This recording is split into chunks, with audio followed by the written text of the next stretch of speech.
안녕하세요. 저는 40대 중년 여성입니다. 얼마 전 책에서 이런 문구를 읽었는데요. 세상에 감사할 것이 참 많다라는 구절이었습니다. 처음 읽었을 땐 뭐가 감사할 게 있지 하고 제 인생을 돌아봤고, 두 번째 읽었을 땐 무릎을 탁 쳤습니다. 막상 감사할 것들을 생각하면서 수첩에 하나 두 개 끄적여 나가보니 꽤 있더라고요. 우선 건강하다는 점이 가장 감사하고 딱히 큰 불운 없이 살아가고 있다는 점도 감사하게 느껴집니다. 경제적으로 여유로운 점 역시 마찬가지고요. 지금까지도 이 많은 것들을 누리고 있었으면서 왜 불평불만만 많았지라고 반성도 되더라고요. 그래서 저는 요즘 하루에 한 장씩 감사 일기를 쓰고 있습니다. 쓸 게 없을 것 같아도 하루에 한 장씩 감사일기를 써 나가다 보면 저절로 삶에 감사하고 좋은 에너지가 들어오는 것 같더라고요. 오늘 사연을 써내려가게 된 이유도 사실 감사일기를 적다 보니 생각난 이야기인데 여러분들에게 꼭 들려드리면 좋을 것 같았습니다. 듣는 입장에서는 어떻게 받아들이실지 저야 모르는 일이지만 그럼에도 제 이야기를 들으면 저와 동년배인 여성들을 포함해서 인생 선배님들도 많이 공감해 주실 것 같았어요. 글솜씨는 다소 부족하지만 이렇게 글을 끄적어 보면서 한번 제 마음속 이야기를 시작해 볼게요. 먼저 제 소개를 간략히 하자면 할아버지 때부터 내려오는 가업을 운영하고 있습니다. 흑염소를 기르고 진액으로 만들어 파는 사업인데요. 주로 어르신들이 찾아주시고 온라인에서도 인기가 많아져 나름 경제적으로 탄탄한 부를 이뤘답니다. 물론 여기엔 저뿐만 아니라 저를 도와주는 직원들과 불철주야 열심히 일해주는 남편의 공도 컸고요. 하지만 제게는 결혼 후 저를 너무도 못살게 굴었던 두 사람이 있었습니다. 바로 시어머니와 시어머니보다 가끔은 더 얄미운 동서였습니다. 이 두 사람은 정말이지 한숨이 나올 정도로 저를 괴롭혀댔는데요. 우선 저희 시어머니는 소위 엘리트 대학을 나와 교수직을 잠깐 하셨고요. 자식 교육에 열성이 많으셔서 저희 남편과 아주버님, 서방님까지 모두 유학을 보내셨고요. 반면 시아버지는 시어머니와 달리 그다지 집안엔 별로 관심이 없으시고 밖으로 도시는 분이었습니다. 시아버지를 가감없는 단어들로 한마디로 정리하자면 술 좋아하시고 도박 좋아하시고 여자 좋아하시는 그런 분이었어요. 곱게 자란 시어머니를 낚아채듯 결혼하긴 했지만 막상 결혼 후엔 끊임없이 집 밖을 도신 거죠. 그러니 시아버지와 시어머니는 사이가 그리 좋지 않으셨는데요. 그래서 집안엔 늘 이혼 이야기가 돌았다고 합니다. 남편도 어렸을 적부터 아슬아슬한 부모님의 관계로 인해 형성되는 집안 분위기가 무척이나 무서웠다고 하고요. 그런데 시어머니는 시아버지를 향한 마음이 진심이셨나 봅니다. 시아버지에게 굉장히 많은 상처를 받으셨다고 말하곤 했는데 그래서인지 시아버지에게 받지 못한 사랑을 자식들에게 받으려고 애쓰시는 것처럼 보였어요. 니들이 날 안 보살피면 누가 날 보살피겠니? 내가 다른 건 몰라도 우리 자식들만큼은 정말이지 힘 닿는 대로 키웠어. 그러니 니들이 나를 챙겨야지. 시어머니는 심지어 제가 처음 시어머니를 뵙는 자리에서도 저에 대한 약간의 불만을 드러내셨습니다. 처음에는 환대하는 듯 하더니 갈수록 말의 방향이 이상하게 흐르더라고요. 우리 상철이는 정말 손 가는 데가 없는 애였어. 어릴 적에 얼마나 내가 뭘 좀 해주려고 해도 지가 척척 다 했거든. 그래서 그런지 나는 얘 키울 때가 제일 편했다. 넌 진짜 우리 상철이랑 결혼하게 된 게 정말 복 중의 복이야. 아마 결혼해서 마음도 몸도 편할 게다. 내가 장담할 수 있어. 아, 네. 저도 상철 씨 같은 사람이 배우자가 되어서 행복해요. 그래야지. 그나저나 너는 대학을 어디 나왔다고 했지? 보자마자 제게 너너거리며 반말하는 것도 기분 나빴는데 대학을 물으시더군요. 저는 지방의 4년제 대학을 나왔는데요. 저희 지역에서는 그래도 잘 알려진 대학교였음에도 그 대학교를 말씀드렸더니 거기에 시어머니의 표정이 차가워졌습니다. 공부를 많이 안 했나 보네. 이 한마디를 시작으로 분위기는 점점 무거워졌습니다. 남편은 당시 서울의 유명 대학을 졸업하고 유명 기업의 반도체 연구원으로 재직하고 있었는데요. 아무래도 제가 남편보다 떨어진다고 생각하시는 것 같았습니다. 특히 대학은 좋은 곳을 나와야 한다는 생각이 굳건해 보이셨고요. 제게 직접적으로 뭐라 하진 않으셨지만 사람은 배운 게 많아야 뭘 하든 사람 구실을 한다는 말씀을 하시며 저를 힐끗 보시더군요. 어딘지 저를 돌려가는 느낌이었습니다. 남편은 중간에서 어쩔 줄 모르는 눈치였고요. 일단은 가볍게 차를 한잔하고 자리가 마무리되긴 했지만 남편은 내내 미안했어요. 엄마가 오늘 실수한 거지? 엄마가 교수도 하시고 그래서 그런지 편견 같은 게 있으셔. 나쁜 분은 아닌데 자기 의견이나 생각 말씀하실 때 남들 눈치 안 보고 말씀하시는 편이거든. 말이 세셔. 당신 상처받았다면 미안해. 아니야. 뭐 어머님이 나한테 뭐라고 한 건 아니니까. 근데 날 마음에 안 들어 하시는 것 같긴 하더라. 그게 느껴져서 좀 바늘방석이긴 했어. 그치? 그래, 미안해. 그래도 엄마가 한가족 되면 이제 이런 말씀을 안 하실 거야. 괜히 며느리 들어온다고 약하게 보이고 싶지 않아서 저러시는 거야. 형수님 들어오실 때도 그랬거든. 형수님도 서울에 괜찮은 대학교 나왔는데 오늘처럼 그랬어. 저는 이때만 해도 남편의 말을 믿었습니다. 아주버님과 서방님은 이미 장가를 가고 형님과 동서가 이미 집안에 들어와 있는 상황이었는데 어머님이 제게만 그러는 게 아니라 두 분에게도 똑같이 그랬다는 이야기에 안심도 했어요. 어머님이 본인 입으로 자기는 며느리들과 사이가 아주 좋다고 하셨거든요. 그런데 참 결혼하고 나서야 진실을 알게 되었네요. 시어머니는 일단 형님과 사이가 아주 안 좋은 편이었고 동서만 편애하셨습니다. 동서는 미국의 유명 대학교를 나와 대학원 박사까지 밟은 소위 시어머니와 결이 굉장히 비슷한 사람이었거든요. 신혼여행을 갔다 와 맞이야 첫 명절날 바로 알 수 있겠더라고요. 시어머니가 저와 형님은 계속 일을 시키려고 지시는 반면 동서는 옆에 끼고 계속 세계사니 뭐니 둘이서만 알아들을 수 있는 이야기를 하고 있었고요. 아직도 생각이 나는데요. 그때 정말 몸이 녹아내릴 정도의 일을 하고 난 후 집에 갈 때가 돼서야 형님이 제가 불쌍했는지 저를 불러 일러주시더군요. 동서, 내가 미리 알려주는 건데 우리 시어머니 보통 사람 아니야. 동서도 오늘 봐서 알겠지만 시어머니는 막내 동서만 끼고 이뻐하시고 나나 동서는 아마 거들떠도 안 볼 거야. 집안이라는 사람 정도로 취급하시면 다행이지. 사실 나도 이런 말 결혼식 전에도 알려주고 싶었는데 그건 또 너무 산통 깨는 일 같아서 못했어. 그래서 지금에서야 말하게 됐네. 동서도 가고 단단히 하는 게 좋을 거야. 나는 우리 시어머니 감당 못해서 사는 지역까지 바꿔가며 이사 갔으니까. 그 말을 들으니 심장이 쿵 떨어지며 한숨이 나오더군요. 형님은 결혼하고 내내 시어머니에게 시달리며 살았다고 합니다. 아주버님 직장이 시댁과 가까워서 공교롭게 시댁 근처에 살았었는데 시어머니가 뭐만 했다 하면 형님을 불러 가정부보다 못하게 취급을 하셨다고 합니다. 그래서 애를 낳고 난 후엔 좋은 공기 마시고 싶다는 핑계로 시댁과 최대한 먼 곳으로 내려가셨다고 하고요. 그 이야기를 듣는데 지금의 작태가 정말이지 이해가 되더군요. 저는 더 긴장이 되었고요. 그런데 시어머니의 이런 행동들은 도가 지나칠 때가 많았습니다. 여기에 앞서 제가 말한 동서도 크게 한몫 거들었고요.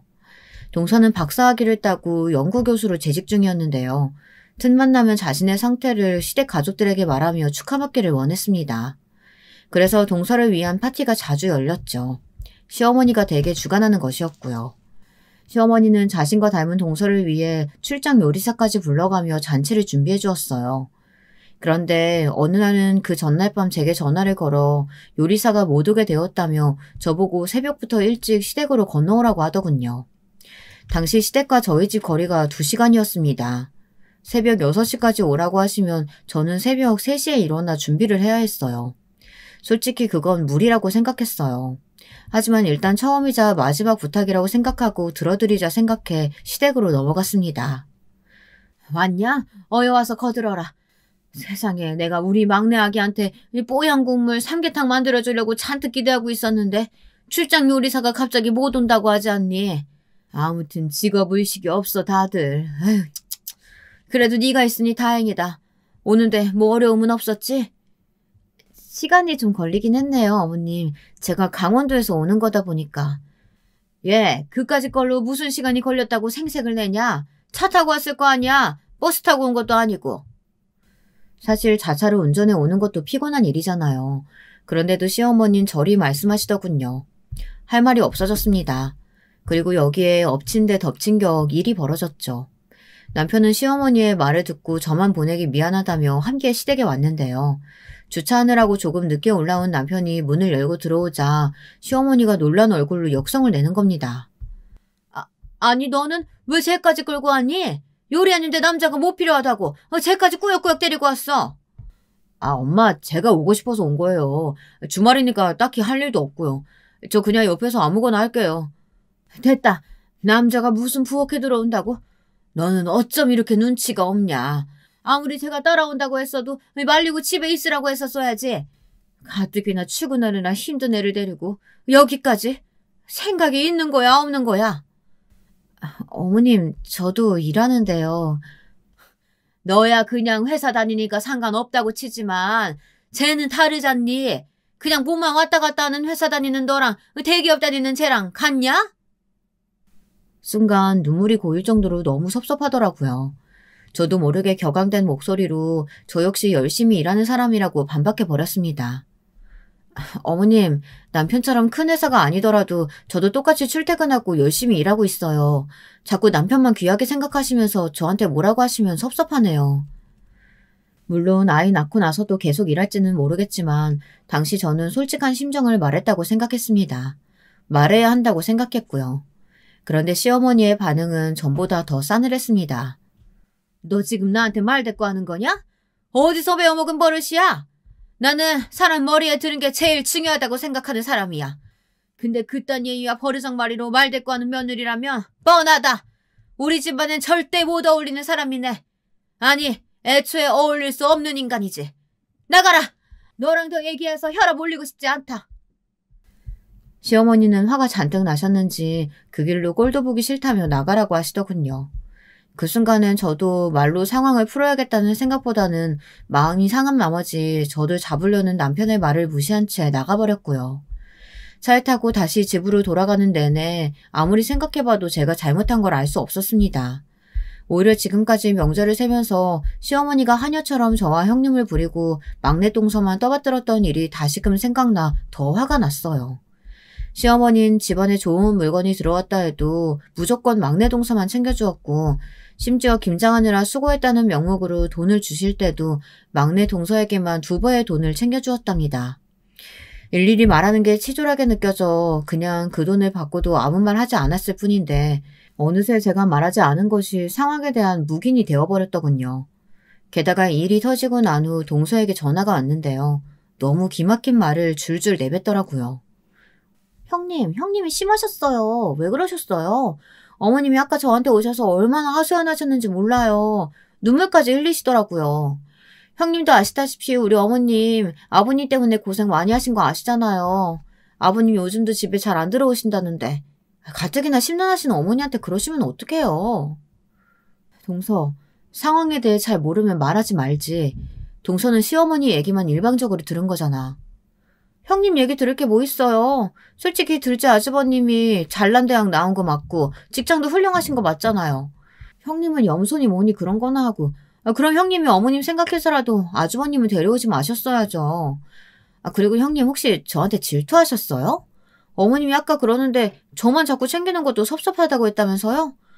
제가 어머님하고 아무래도 대화가 잘 통하다 보니 어쩔 수 없는 부분인데 뭘 그런 걸로 사사롭게 질투하고 그러세요. 사람이 너무 그런 작은 걸로 질투하고 그러면 쪼잔해 보여요. 뭐? 동서, 말 다 했어? 내가 무슨 동서를 질투해. 나는 단지 어머님한테 실망스럽고 화나는 부분이 있어서 거기에 대해 솔직하게 말씀드린 것뿐이야. 동서한테 질투 같은 감정 전혀 없다고. 있으면 있다고 말씀하세요. 그래도 괜찮아요. 뭐 이제 와서 숨기려고 하세요.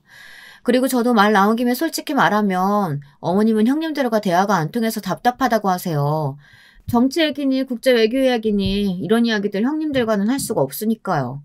저도 그래요. 그런 기본적인 상식이나 지식을 공유할 수 없는데 어떻게 어머님이 형님들을 이뻐하실 수 있겠어요? 사람 기분을 확 구기는 말이었습니다. 듣다 열이 받아 저는 전화를 그냥 끊어버렸어요. 들으면 들을수록 들을 가치가 없는 얘기더라고요. 자기를 질투한다는 식의 이야기에 더더욱 기가 찼습니다. 남편에게 말했더니 남편도 고개를 설렁설렁 내젓더니 동서가 원래 집안에 들어왔을 때부터 은근히 특권의식을 가지고 있었다고. 시어머니가 자기를 이뻐한다는 사실을 알고 나선 그걸로 첫째 형님까지 부려먹으려고 했다고 하더군요. 서방님과 시어머니를 제외한 집안 식구들을 대놓고 무시하고요. 얼마나 심했는지 몰라. 가끔은 저런 막말하는 머리로 어떻게 박사까지 땄을까 싶다니까. 머리는 좋을지 몰라도 사람 인성은 정말 바닥이야. 저번에 형한테 영어로 된 신문 같은 거 보여주면서 해석해보라고 하더라니까. 형이 어쩔 줄 몰라 하니까 대놓고 깔깔대고. 아, 진짜 못 배워먹었어. 정말 동서가 그렇게까지 했다고? 나는 몰랐네. 나 이제 동서 이런 식으로 행동하는 거 더는 못 봐주겠어. 시어머니도 문제지만 동서도 문제야. 이런 식으로 가다간 정말 집골이 개판 나겠어. 동서가 마음대로 하는 게 아무 문제 안 되는 판국이 될 거라고. 전 남편 말을 듣고 보니 더욱 화가 치밀어 올랐어요. 동서가 좋은 집에서 자라 미국 유학을 다녀오고 박사 학위를 딴 건 본인 노력이라 치고 인정하지만 그렇다고 해서 시댁에 와서 손이 동서들이 일하는 걸 보고도 가만히 있는다거나 손에 물 한 방울 안 묻히려고 하는 건 너무 얄미운 행동이었습니다. 그리고 누가 동서에게 그런 특권의식을 허락했나요? 저는 그 다음부터는 동서나 시어머니를 대할 때 태도를 완전히 달리하기로 마음먹었습니다. 마침 기다렸다던 듯 추석이 다가오더라고요. 저는 마음을 단단히 먹고 시댁에 갔고 평소처럼 요리를 한 후 동서에게 설거지를 같이 하자고 했어요. 시어머니가 동서를 시키지 말라고 할 줄 알았지만 알면서도 무조건 같이 해달라고 말했어요. 그랬더니 동서 반응은 가관이었죠. 어머, 형님 지금 저 시키려는 거예요? 제가 왜 이런 잡일을 해야 돼요? 잡일이라는 말에 귀가 찼습니다. 그럼 지금까지 그 잡일들을 아무렇지 않게 저와 큰형님에게 시켰다는 말이지 않습니까? 큰형님도 동서의 말을 옆에서 듣더니 상당히 기분 나빠하셨습니다. 하지만 습관처럼 큰형님은 아무 말씀 못하고 애꿎은 손걸레만 쥐어뜯고 계시더라고요. 시어머니는 여기서 또 나서셨습니다. 얘, 너 지금 누구 잡는 거냐? 설마 네 동서 잡는 거야? 얘는 귀한 앤데 너 무슨 생각으로 그런 일 시키려고 드는 거야? 사람이라고 다 같은 사람이 아니야. 돼지도 등급이 있는데 네가 얘랑 같은 등급이라고 설마 생각하는 건 아니지? 우리 집안에도 엄연히 신분이 있고 체계가 있다. 그 설거지 같은 잡일은 네가 해. 나랑 대화 통하는 사람은 얘밖에 없으니까 난 우리 둘째 며느리 필요해. 아가야, 얼른 와라. 기분 많이 상했지? 네, 어머님 제 마음 알아주셔서 감사해요. 저 정말 형님 무서워서 못 살겠어요. 진짜 이때 정말 돌아버리는 줄 알았습니다. 역시나 지금껏 가만히 있던 남편도 열받았는지 시어머니한테 나서서 할 말을 하더군요.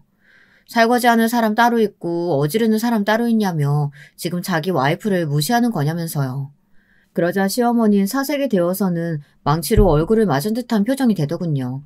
자신이 지금껏 그렇게 손 하나 안 대고 귀하게 키웠던 아들인데 그런 아들이 저렇게 꼬박꼬박 할 말 다 하며 제 편을 드는 것이 그렇게 충격이었나 봅니다. 아니, 너 엄마한테 어떻게 그렇게 말할 수가 있냐? 아니, 너 장가 갔다고 이제 완전히 저 집 사람 된 거야? 쟤한테 무슨 정신세뇌라도 당한 거냐고? 그게 아니면 착하고 순하던 얘가 어쩜 이럴 수가 있어?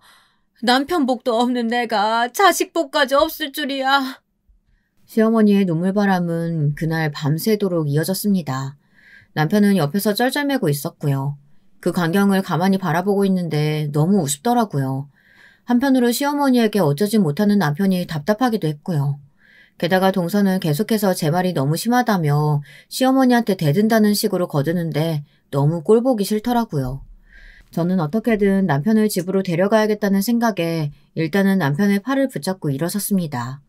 그런데 그걸 시어머니가 또 가로막으며 저를 세상에 더 없는 불려시로 몰아가더군요. 너 때문이다, 이년아. 내 아들 변한 건 다 네 때문이야. 겨우 지방 4년제 대학 졸업에 이상한 사업이나 하는 친정 등에 없고 시집온 주제에 머리가 비었으면 눈치라도 있던지 아님 시어머니 모시는 정성이라도 있어야지. 어디 부모와 자식 사이를 갈라놓는 여우짓이나 하고 자빠져 있어. 어머님, 도대체 무슨 말씀하시는 거예요? 지금 어머님이 무슨 말씀하시는지 어머님 스스로 이해는 가세요? 저는 도무지 이해가 안 되는데요. 여보, 참아. 엄마 그만해요. 우리도 늦었으니까 그만 가볼게요. 다음에 얘기해요. 네? 아이고. 내가 죽어야지. 괜히 명만 길어서 이런 꼴을 본다 내가. 아이고, 내가 죽어야지. 죽어야 돼. 곡소리 내는 시어머니를 더 두고 보다간 제가 더 제 명예 못 살 것 같더라고요. 저는 그 길로 빠르게 남편과 함께 빠져나왔습니다. 그 뒤 시어머니는 자긴 기분 풀릴 때까진 시댁에 드나들지 말라는 나름의 엄포를 하셨고 저는 잘됐다 싶어 명절이 몇 번 지나가는 동안 시댁에 가지 않았습니다. 마음속으로 큰형님이 걸리긴 했는데요. 큰형님한테 전화해 죄송하다고 말하니 외려 저한테 반가운 소식을 전해오시더라고요. 아무래도 시댁 스트레스가 너무 심해 아주버님과 이혼을 생각하고 있다고요. 아주버님은 좋으신 분이지만 시어머니를 막아주지 못한다는 면에서 형님은 단단히 마음이 돌아서신 것 같았습니다. 나는 할 만큼 다 했다고 생각해. 동서도 알겠지만 우리 시댁 정말 만만치 않잖아. 동서 빨리 빠져나왔으면 좋겠어. 더 늦기 전에.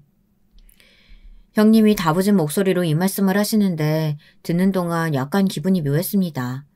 시댁에서 더 이상 구박을 받지 않은 형님을 생각하면 응원해주고 싶고 다행이라는 마음도 드는 한편 한 가정이 해체되는 일이니 좀 그렇더라고요. 또 형님과 아주버님이 이혼 절차를 마치고 나면 이 집의 며느리는 저와 동서 이 두 사람만 남게 되는 건데 그 부분에 두려움도 있었고요.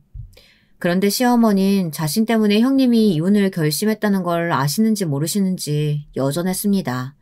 저한테 가끔 문자로 아직도 반성을 안 했냐 하는 식의 문자를 보내는 걸 보면요. 그리고 그럴수록 남편은 남편대로 자기 엄마에게 실망했다며 걸려오는 전화도 받지 않았어요. 그러던 어느 날 시어머니가 먼저 한복 선언을 해오셨습니다. 그래, 내가 미안해. 그날은 둘째 며느라가 너한테 말이 심했던 것 같기도 하고 친구들한테 물어보니까 내가 잘못했다 하더라고. 내가 윗사람인데 체면이 말이 아니었던 것 같다. 시어머니는 자신의 대학 동기들과 함께 모임을 종종 가지셨는데요. 그걸 스스로 엘리트 모임이라고 부르시곤 했습니다. 근데 거기서 조언을 듣고 마음이 바뀌셨나 봐요. 민망한지 헛기침을 하며 제게 저런 말을 해오시더군요. 저 역시 가만히 듣고 있다. 그럼 다신 저와 동서를 비교하지 말아달라는 말을 전달했습니다. 어머님, 그럼 약속 하나 해주세요. 저와 동서 엄연히 다른 사람이고 다른 주체예요.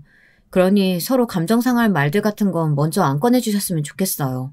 평등하게 봐달라고요. 동서가 고학력자의 박사라고 해서 어머님이 싸고 도는 거 저는 섭섭하고 기분 나빠요. 여기에 이어 동서가 집안일을 해야 한다는 말도 덧붙였는데요. 시어머니는 알겠다며 전부 수긍하셨습니다. 아마도 그 모임에서 몇 마디 들은 것이 어느 정도 시어머니란 사람을 많이 바꿔놓은 듯 했어요. 그땐 그렇게 믿었었죠. 그리고 나서 정말 기다렸다는 듯이 일이 벌어졌습니다. 저는 이 사건으로 동서와 시어머니가 또 다른 방면으로 사람이 아주 우습고 역겹다는 것을 알게 되었네요. 제가 첫째를 임신하고 출산했을 때 산후조리원에 갔다 오긴 했지만 집에 돌아와서 아기를 잘 못 볼 정도로 몸이 계속 아팠습니다. 그래서 그 소식을 들은 저희 친정엄마가 오셔서 산후조리를 도와주셨는데요. 사건이 일어났던 그날도 여지없이 엄마가 저를 돌봐주고 계신 날이었습니다. 엄마는 자신 역시 출산하고 많은 어려움을 겪었다며 저를 많이 걱정하고 계셨습니다. 죽도 끓여주시고 계속해서 열을 체크해 주시면서 발을 동동 구르셨죠.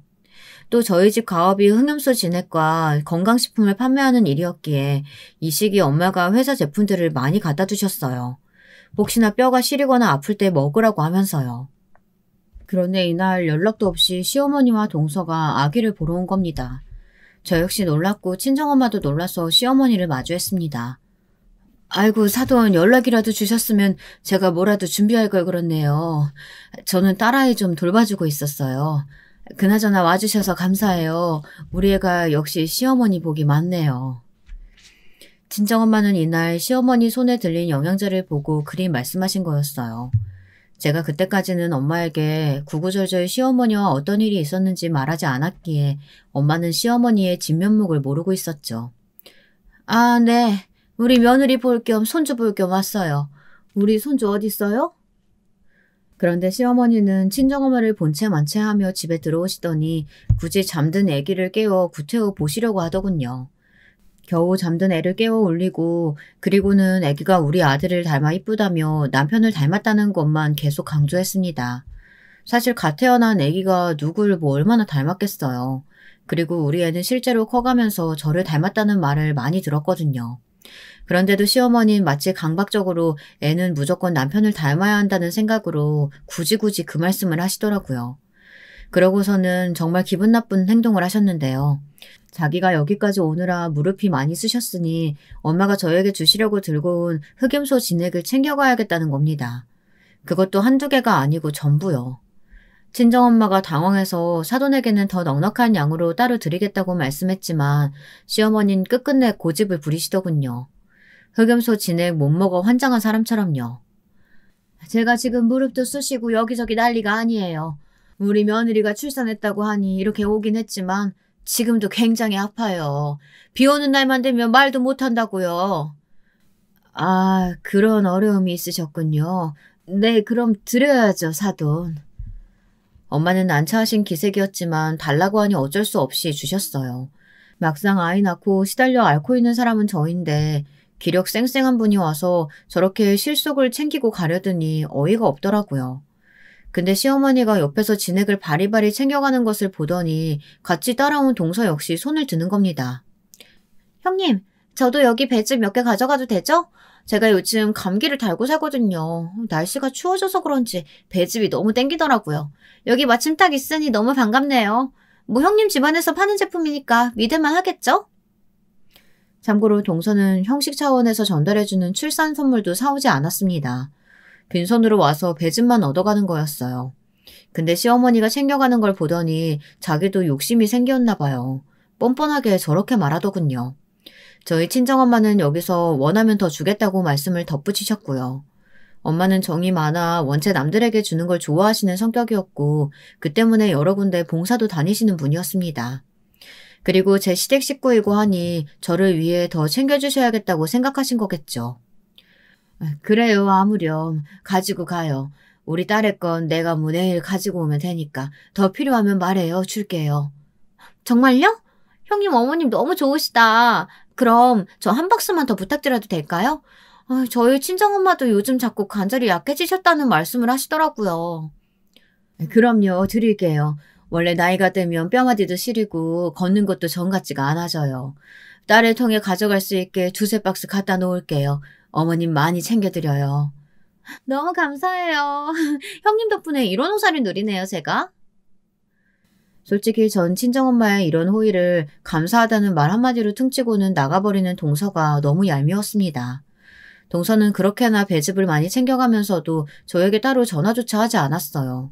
오히려 아파하는 저를 보며 자기도 아이 낳을 때 힘들었다고 곧 회복된다는 등 엄살이 심하다는 말을 늘어놓더군요. 기분만 잡쳤죠. 그해 전 다음에 동서가 오면 절대 배즙은 주지 않겠다고 속으로 마음먹었어요. 남편은 그날 일을 듣곤 한숨을 푹 쉬었습니다. 괜히 장모님께 죄송하다면서 자기가 저희 집에 더 잘하겠다는 말을 하더라고요. 그러던 중 동서가 다다음 날 귀신같이 또 찾아왔어요. 뭐 때문이었을까요? 예상하셨겠지만 네, 배즙 때문이었습니다. 저는 동서가 이렇게 공짜를 좋아하는 줄은 몰랐네요. 동서는 오자마자 배즙을 찾았고 어디 있냐 묻더군요. 제가 모르는 척 무슨 배즙이냐고 묻자 당황해했죠. 아니, 형님 어머님이 제 거 챙겨주시다고 했잖아요. 저 지금 2시간 차 타고 왔어요. 장난하지 마시고 얼른 주세요, 배즙. 동서, 내가 무슨 이런 걸로 장난을 해. 배즙 없어. 아마도 친정엄마가 깜빡하신 모양이야. 엄마가 요즘 바쁘시거든. 사업 때문에. 나중에 들어오면 따로 챙겨줄게. 그러자 동서는 저를 무섭게 노려보더군요. 마치 제가 일부러 숨기기라도 한 것처럼요. 그러더니 문을 거칠게 닫고 나가버렸습니다. 그 뒷모습을 보는데 고소하더라고요. 이 일을 계기로 시어머니에게 또 한 차례 전화가 걸려왔지만 무시해버렸습니다. 마침 제 소중한 아이도 태어났겠다. 아이에게 집중하며 제 삶을 다시 다잡고 싶었거든요. 남편 역시 회사에서 한 차례 승진했고 집도 아이를 위해 더 넓은 평수로 가기 위해 준비를 했습니다. 새 집으로 옮기고 난 후 아이는 다행히 건강하게만 자라달라는 바람처럼 잘 자라서 저희 집에도 하루하루 웃음을 주고 있었고요. 아이 보기가 힘들긴 했지만 그만큼 행복했기에 엄마가 되는 기분을 몸소 체감할 수 있었습니다. 그런데 그렇게 열심히 살던 즈음 친정엄마에 관한 안 좋은 소식이 들려오고 말았습니다. 사실 예상을 하고 있어야 할 일이었지만 육아에 바쁘다는 핑계로 엄마를 못 챙겨드린 것이 화근이었네요. 엄마가 최근에 받은 건강검진에서 암이 발견되었다는 소식이었습니다. 친정엄마는 젊었을 적 아버지와 함께 가업을 열심히 운영하시고 누구보다 밤잠 못 주무시고 힘을 쓰시었는데 혹시나 그 스트레스가 암으로 오신 건 아닐까 하는 생각이 들었습니다. 딸인 제가 그 모습을 고스란히 지켜보고 있었기에 더 마음 아팠어요. 저희 집은 딸만 둘인데 언니도 이 소식을 듣더니 눈물바람으로 저에게 와선 엄마가 너무 고생해서 그런 것 같다며 한참을 울더군요. 언니도 죄책감을 많이 느끼는 것 같았습니다. 저는 일단 되는 대로 좋은 병원에 엄마를 입원시키고 수술을 받게 해드렸어요. 엄마의 암은 진행이 상당히 된 상태라 그 누구도 생존율을 장담할 수 없었고 그래서 불안했죠. 언니, 우리 엄마 괜찮겠지?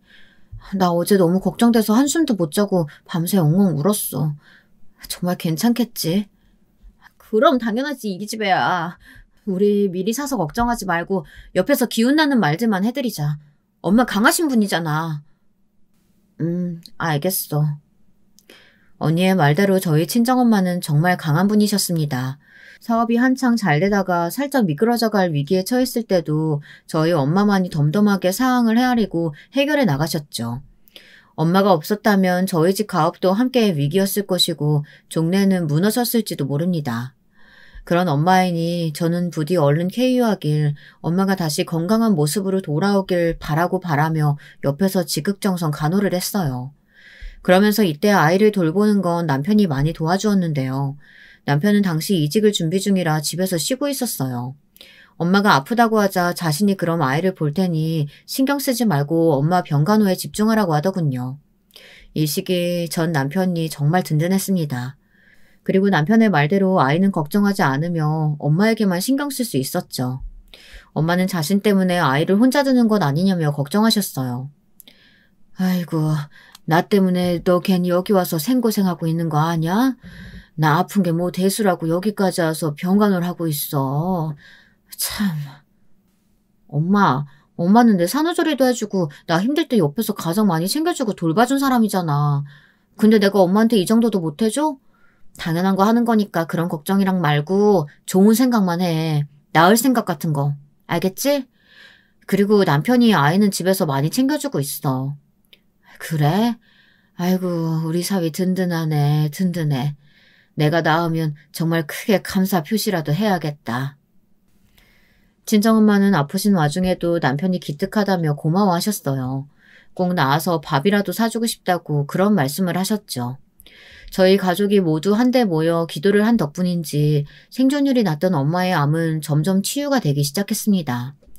엄마는 항암 치료를 이겨내셨고 더더욱 꾸준히 좋아지는 상태를 보여주셨어요. 저와 언니 아빠는 엄마를 보면서 그제야 조마조마한 마음을 덜어낼 수 있었죠. 저도 아이 돌보기에 더 집중할 수 있었고요. 그런데 여기서 일이 터진 겁니다. 제겐 왜 그리 많은 삶의 질곡들이 존재했는지, 왜 그래야만 했는지 이해할 수가 없네요. 제가 친정엄마의 간호를 하는 동안 시어머니가 몇 번 저희 집에 드나지셨나 봅니다. 남편 밥을 챙겨주러 오신 건데 올 때마다 집안일이며 뭐며 잘 안 되어 있는 모습을 보고 한숨을 푹 쉬었다고 해요. 그러면서 남편에게 제가 도대체 저희 친정엄마에게 언제까지 매달려야 하냐고 물었다고 하네요. 아니, 솔직히 말해 걔 엄마가 아픈 건 나도 안타깝게 생각하지. 나한테 집도 챙겨준 양반인데. 근데 아니 그렇다고 해서 며느리가 굳이 병문안도 아니고 매일 거기 병실에 틀어박혀 효녀심창 노릇한다는 게 말이나 되니? 그것도 남편 밥이며 살림이며 다 내팽개치고? 나는 이해가 안 된다. 우리 때는 상상도 못할 일이었다고. 예, 너 걔한테 전화해서 당장 집으로 들어오라고 해라. 안 그러면 이혼이라고 똑부러지게 말을 하라고. 아, 엄마 어떻게 그래요. 장모님이 얼마나 저한테 잘해주셨는데. 엄마, 장모님 지금 정말 심각하시대요. 그냥 와이프랑 시간 갖게 두세요. 제발요. 전처럼 괜히 갈등 일으키지 마시고요. 아니 그게 말이 되는 소리니? 나는 그렇게 못해. 며느리는 엄연히 출가 외인인데 당사자가 그걸 모르고 있으면 안 되지. 그 끝에 시어머니는 직접 저에게 전화를 거셨고 헐레벌떡 택시를 타고 집에 도착했을 땐 소파 위 엄한 표정으로 앉아있는 시어머니를 볼 수 있었습니다.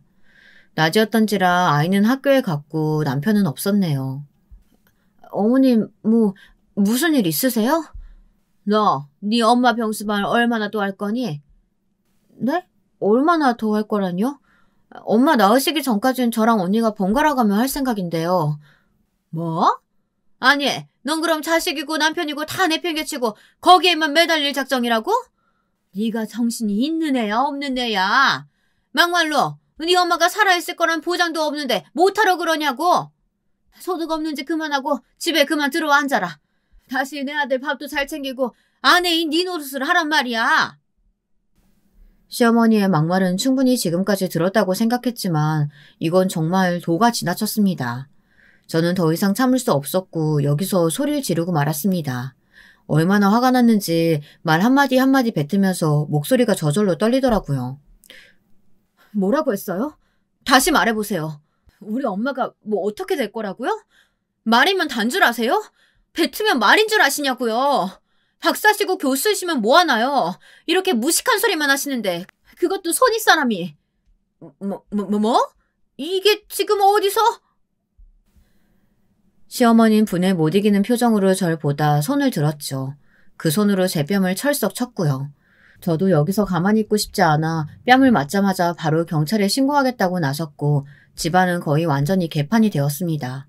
제가 경찰에 신고하겠다고 전화기를 들자 시어머니는 저를 가로막았고 그 사이에서 한바탕 몸싸움이 일어났습니다. 시어머니는 제 머리채를 잡았고 머리칼이 우두둑 뜯기는 기분이 들었습니다. 그리고 때마침 남편이 들어왔어요. 잠깐 슈퍼에 갔던 남편은 들어오자마자 너무 놀라 저와 시어머니를 뜯어말리기 시작했죠. 무슨 일이야? 아니 엄마, 이 사람 머리채를 왜 잡고 있는 거예요? 좀 놔요. 참 엄마. 내 오늘 이녀 버릇을 아주 당장 고쳐놓을 거야. 남편이 버럭 성을 내자 시어머니는 잠깐 주춤하는 것 같더니 그러면서도 절대로 제 머리채 놓지 않더군요. 그러자 남편이 힘으로 어찌어찌 시어머니를 떼어놓자 씩씩거리며 자신도 저를 경찰에 신고하겠다고 으름장을 놓더군요. 대체 어떤 죄목으로 저를 신고할 수 있었을까요? 저는 기가 차 그럼 그렇게 해보라고 대차게 말하고는 남편에게 당장 시어머니를 끌고 나가라고 말했습니다. 한바탕 소란이 일어나고 난 후 저는 집안에 가만히 앉아 이 사태를 되짚어보고 있었는데요. 제가 정말 계속해서 이 사람과 살아야 할지 모르겠더라고요. 결혼이 집안과 집안의 결합이라는 말이 피부로 와닿았고요. 시어머니의 말과 행동 중 그 어느 것도 이해되는 게 없었습니다. 너무 화가 나고 속상해서 그런지 눈물이 줄줄 흐르더군요. 때마침 언니에게서 전화가 걸려왔고 저는 언니에게 엉엉 울며 지금 있었던 일을 다 털어놓게 되었어요. 언니, 나 정말 우리 시어머니 때문에 못 살겠어. 그냥 이혼하고 다 때려치고 싶어. 지금 우리 애 학교 갈 시간이어서 다행이지. 애가 봤으면 무슨 생각을 했겠어. 정말 내가 해서는 안 될 결혼을 한 것 같아. 어머, 니네 시어머니 그럴 줄 알았다니까. 세상에, 아니 그런 시어머니가 어딨니? 내가 다 기가 찬다. 너 일단 우리 집으로 와. 짐 싸서 애기만 데리고 이쪽으로. 응? 친정언니는 제가 우는 게 속상했던지 짐을 싸 자기 집으로 오라고 했고 저는 당분간 아이와 함께 지내게 되었는데요. 언니네서 며칠 지내며 이혼을 할지 안 할지 진지하게 생각해보기로도 했고요. 근데 제가 이혼할 기세로 언니네에 있자 남편 쪽이 안달이 나기 시작했더라고요. 남편은 정말 이대로 이혼할 건 아니지 않냐며 매일 언니네 집으로 와 저를 설득했습니다. 미안하다고 사죄하기도 했고요. 당시 엄마도 언니네에 있었는데 엄마도 속상했는지 남편에게 호된 꾸지람을 하시더라고요. 나는 자네한테 단 한마디도 싫은 소리 한 게 없네. 그렇게 하는 게 내 딸을 위한 거라고 생각했으니까. 근데 어쩜 이런 일을 새끼게 할 수가 있나? 나는 내 딸이 시어머니한테 뺨을 맞을 거라고 꿈에도 생각해 본 적이 없어. 정말 너무 속상하네. 죄송합니다, 장모님. 남편이야 계속해서 죄송하다는 말을 주워거렸죠. 그러다 제가 집으로 돌아간 계기는 아이 때문이었습니다. 아이가 계속 남편과 있는 그 집으로 돌아가고 싶다고 보챈 것이었어요. 아이를 생각하면 아직은 결혼 상태를 유지해야 아이한테 더 좋을 거라고 생각이 들었습니다. 남편이 아이 보육을 잘해주기도 했고 그래서 아이가 남편을 잘 따르고 좋아했거든요. 엄마, 나 아빠랑 같이 있고 싶은데.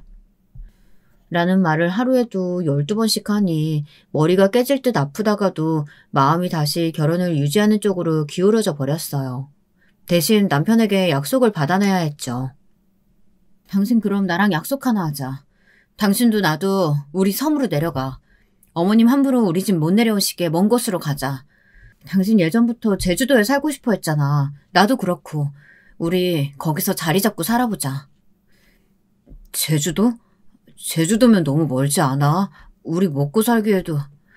나도 내가 왜 이러는지 모르겠지만 그냥 지금은 어디로든 떠나고 싶어. 여기 사는 게 너무 징글징글해. 그때 저는 조금 갑작스럽지만 제주도 여행을 고려했습니다. 그저 어디로든 훌쩍 떠나고 싶었고 아무도 저와 우리 가족을 모르는 곳으로 가고 싶더군요. 옛 기억들을 지우고 새로운 인생을 출발하고 싶다는 마음도 있었던 것 같습니다. 남편은 현실적인 부분들을 걱정하긴 했지만 저와 이혼하지 않기 위해 알겠다고 말하며 제 제안을 받아들였습니다. 그렇게 저희 가족은 제주도로 향했고 제 나이가 43, 우리 딸이 10대의 중반을 보고 있을 무렵까지 그곳에서의 모든 계절을 보내게 되었습니다. 참고로 그 이후 명절은 거의 지내지 않았고 시어머니도 제가 오는 걸 바라지 않았기 때문에 전화상으로만 형식상 안부를 주고받았습니다. 그건 역시 시어머니가 제 뺨을 때린 사건이 있고 오랜 시간이 지난 후였죠. 시어머니도 제가 이혼을 진지하게 고려했다는 것을 알고는 그 뒤론 큰 난리를 떨거나 하지는 않았습니다. 그게 다행이라면 다행이었죠. 물론 중간중간 동설한 사람이 전화가 와서 제 복장을 뒤집어 놓는 방식으로 야단을 부리긴 했습니다. 그러다 결정적인 사건이 생기고 말았는데요. 이 사연을 쓰게 된 사건인데 지금 생각해도 끔찍하다 못해 진절머리가 나는 일입니다. 저희 엄마의 칠순을 맞아 칠순잔치로 무엇을 해드릴까 생각하다가 남편의 아이디어로 해외여행을 보내드리게 되었습니다. 장모님 지금까지 어디 가보지 못하셨다고 했잖아. 아주 젊었을 적에 미국 가본 거 빼곤 여기만 있었잖아. 더 나이 들기 전에 우리 장모님 해외여행 가보는 거 어때? 요즘 패키지 상품도 잘 나와서 가까운 동남아나 괌도 좋고. 그럴까? 그것도 좋은 생각이네. 그러고 보니까 우리 엄마 얼마 전부터 태국 가고 싶다 하셨어. 제주도에서 알게 된 친구 한 명이 관광 상품 관련 일을 하고 있던지라 마침 딱 좋았어요. 엄마가 무엇보다 무척 좋아하실 것 같았습니다. 그래서 우리 엄마, 아빠, 언니까지 3명분의 해외여행 패키지를 결제하게 되었죠. 그런데 엄마가 해외로 떠난 후 얼마 안 되어 시어머니가 오랜만에 전화가 와서는 갑자기 제주도로 오시겠다고 하는 겁니다. 당황스럽긴 했지만 일단 저는 알겠다고 하고 시어머니가 오시기로 한 날 딸아이를 학교에 보내고 나서 제가 관리하는 사업에 관한 업무를 처리하고 있었죠. 당시 저는 제주도에 내려와 가업을 이어가고 있었는데요. 그중에서도 온라인으로 판매하는 부분을 도맡아 하고 있었어요. 저희 사업은 온라인 쪽으로 아주 잘 풀리고 있었고 그랬기에 남편도 저희 집 사업을 같이 하게 되었습니다. 시어머니에게 말하면 괜히 난리가 날까 싶어 따로 말하지 않았지만 어찌됐든 제주도에 와서 남편은 저희 집 가업에 기대어 살고 있었던 거죠. 그런데 이것이 화근이 될 줄은 몰랐네요. 알았다면 진즉에 말했을 텐데. 시어머니는 도착하자마자 먼 곳에서부터 비행기 타고 오느라 힘들었다며 오자마자 저에게 온갖 짜증을 내기 시작했습니다. 저는 오랜만에 보는 시어머니이기도 하고 어색하여 일부러 바쁘게 몸을 움직여 차도 내놓고 간식도 만들었고요. 근데 시어머니가 제가 만든 쿠키를 가만히 보더니 갑자기 그걸 바닥에 내팽개치더군요. 순간 제가 잘못 봤나 싶었어요. 너 아주 호사를 누리고 산다? 나 피해 여기 와서 내 아들 잡고 사니까 좋든? 그게 무슨 말씀이세요? 바로 본론으로 들어가자. 너, 네 엄마 칠순기념으로 해외여행 보냈다며? 내 아들 돈으로 그딴 호사를 누리려고 해? 모녀가 세트로 진상이네. 내 아들 갈수록 말라가는 거 보기 안쓰러워 죽겠는데. 뭐? 안 걸렸던 노인네를, 언제 죽을지 모르는 노인네를 해외여행까지 보내? 네가 제정신이냐? 어머님, 말씀 가려서 하세요. 언제 남편 돈으로 저희 엄마 해외여행을 보냈다고 해요. 제 돈으로 한 거예요. 말이 되는 소리래라, 말이 되는 소리. 네 돈이 어딨어? 시어머니는 역시나 남편이 우직하게 일을 한다고 생각하고 있었고 제가 그 돈으로 해외여행을 보내드렸다 생각하더라고요. 정말 웃겼습니다. 남편이 제주도에서 일을 하면 무슨 일을 할 수 있을까요? 제가 지나가는 말로 시어머니에게 저희 집 가업의 규모가 크다는 말을 몇 번 한 적도 있었는데 그걸 어떻게 저리 새까맣게 기억도 못하고 추측조차 못할 수 있던 걸까요? 저는 기가 차 소리나게 웃었습니다. 더 이상 상대하고 싶지 않더군요. 갑자기 시어머니와 전에 있었던 일도 생각나고 더 실랭이하다간 제 정신건강에 문제가 생길 것 같았습니다. 그래서 남편을 부르던 차에 남편이 들어왔어요. 기가 막힌 타이밍이었어요. 시어머니는 못된 그 손버릇을 버리지 못했는지 제가 눈 똑바로 뜨고 제 돈으로 계속 해외여행을 보냈다고 하자 거짓말을 한다며 또 손을 치켜들었거든요. 거짓말 좀 하지 마라. 네 친정 집구석에 돈 나올 구멍이 어디 있다고? 무슨 돈이 있다고 헛살 떨어? 너 그런 거짓말하면 지옥 가 이년아.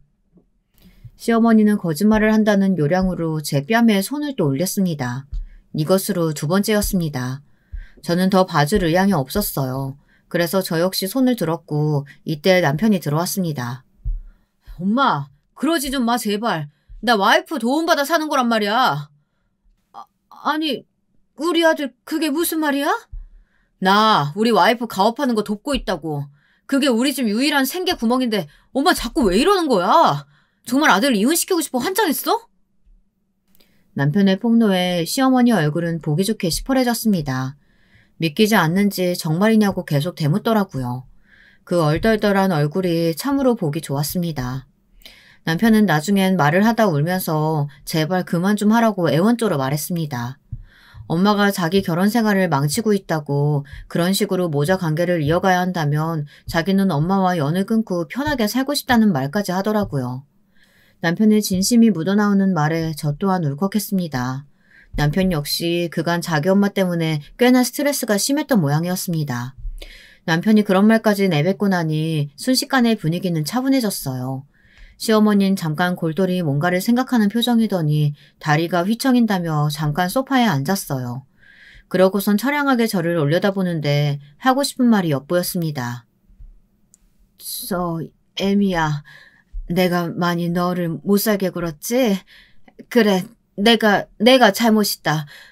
나 때문에 나는 네 가업이 그렇게 큰지도 몰랐고 그것도 모르고 내가 말실수를 했다.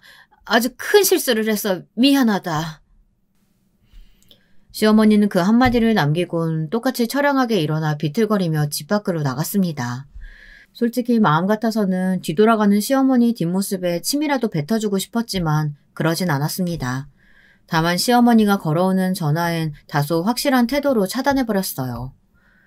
네, 어머님. 제 뺨 때린 건 절대 용서할 수 없고요. 그러니 사과든 뭐든 하지 마세요. 받아줄 마음 없으니까요. 아드님이요? 아드님과는 계속 살지 어떻게 할지 생각 중이네요. 시어머니는 제 반응에 무척 안절부절하며 미안하다는 말만 계속 되풀이하고 있었습니다. 요즘 저와 시어머니 관계는 그러하네요. 아마 제가 시어머니를 평생 용서할 일은 없을 겁니다. 미워하는 마음은 독이 든 성배와 같다고 하는데 글쎄요. 사람에 따라 다르지 않을까요?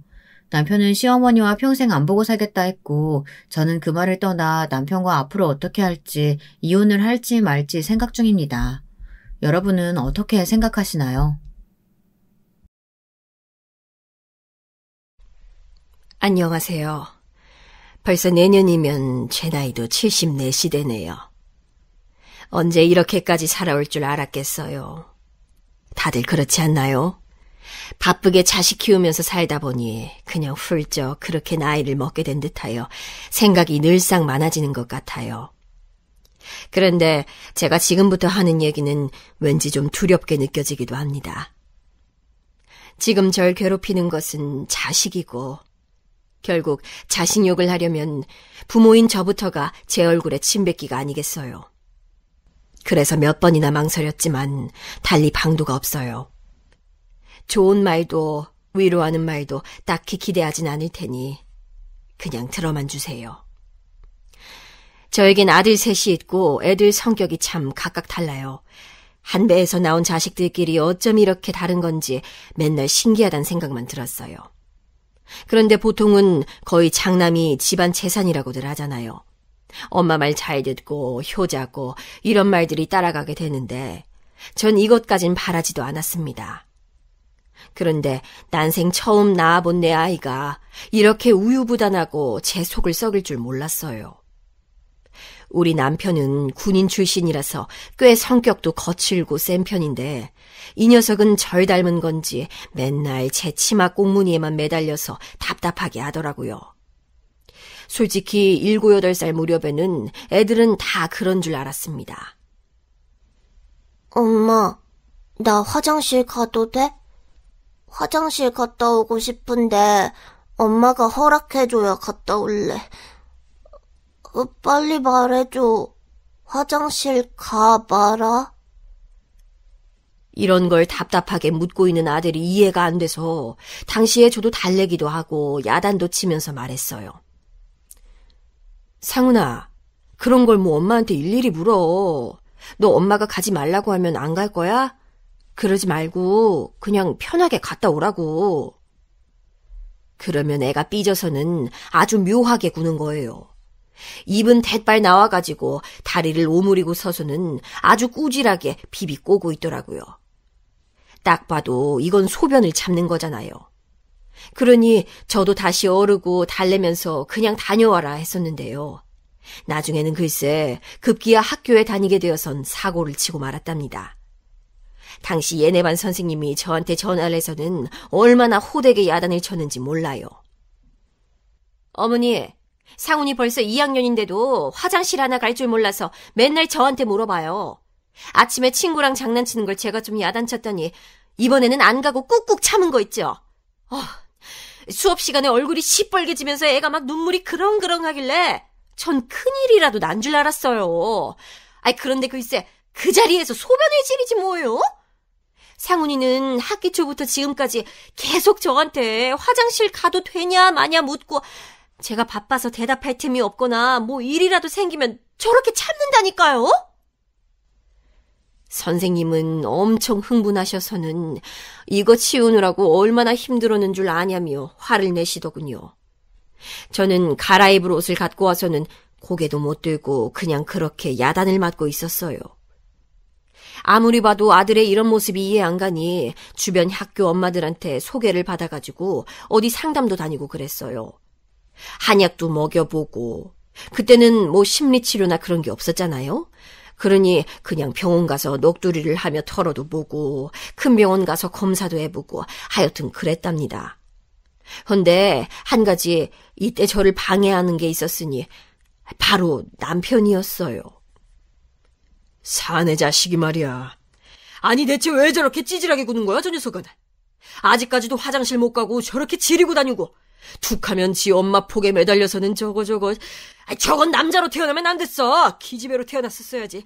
아니 기집애로 태어났었어도 저건 문제야. 누가 저런 걸 데려가려고 하겠냐고. 아유, 아주 보기만 하면 내가 속이 끓어올라.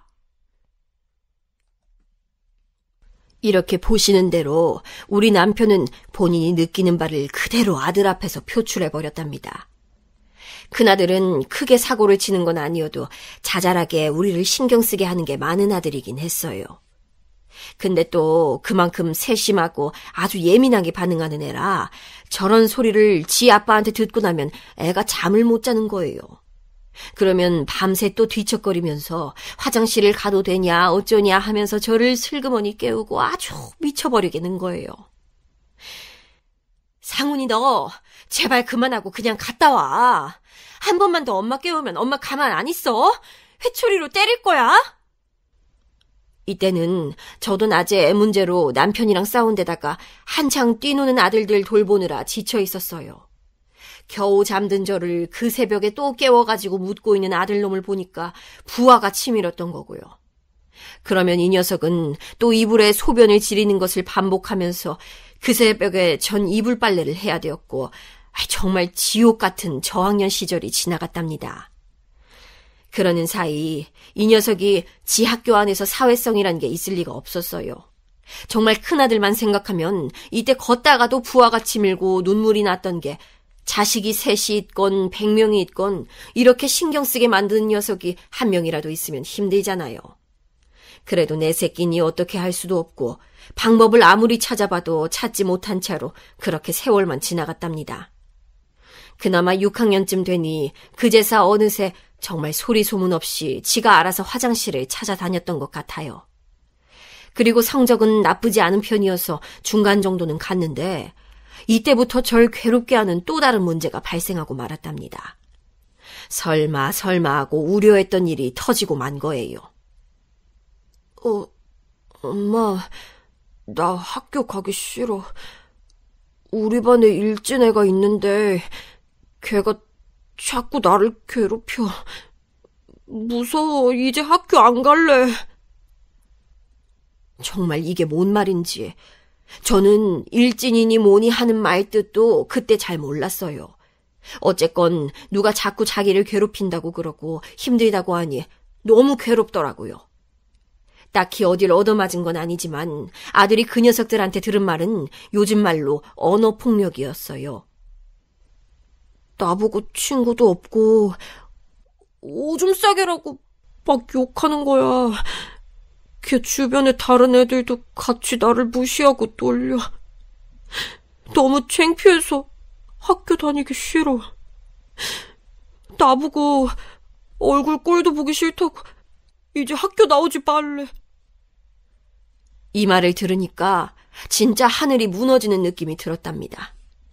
순간적으로 제가 그동안 아들을 키워왔던 날들이 제 뇌리를 스쳐가면서 도대체 뭐가 어떻게 잘못된 건가 싶어서 온 얼굴이 뜨끈하고 괴롭더군요.